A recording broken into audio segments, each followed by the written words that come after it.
अस्सलामु अलैकुम वरहमतुल्लाहि वबरकातुहू। आज का बड़ा ही अहम मसला है नमाज जनाजा के पढ़ने के ताल्लुक़ से। अगर नमाज जनाजा में हमारी 2-3 तकबीरें छूट जाए, हम उसको कैसे अदा करें? इसका जवाब ये है कि इमाम साहब के सलाम फेरने के बाद हम सलाम ना फेरें, बल्कि हम छूटी हुई तकबीरों को अदा कर लें।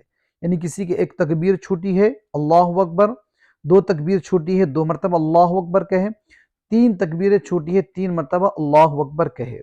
इस बात को हम ध्यान में रखें कि नमाज जनाजा में तकबीरों का कहना यानी अल्लाहु अकबर का कहना ये फ़र्ज़ है। अगर कोई शख्स नमाज जनाजा में ताख़ीर से पहुंचा और 2 तकबीरें छूट गई और इमाम साहब के साथ में सलाम फेर लिया और ये समझ रहा है कि मेरी नमाज जनाजा अदा हो गई, तो उसकी नमाज जनाजा अदा नहीं हुई, इसलिए कि उससे फ़र्ज़ छूट गया।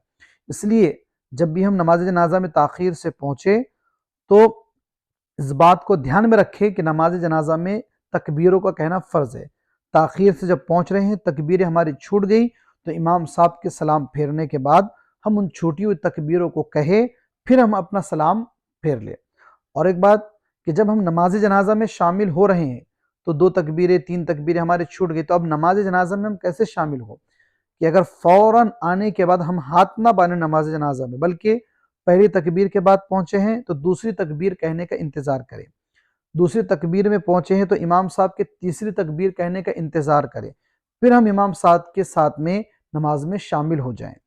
ये इस मसले को ध्यान से सुने पूरा, और अगर आपको बात समझ में आ जाए लाइक करें, शेयर करें, सब्सक्राइब करें। अस्सलामु अलैकुम।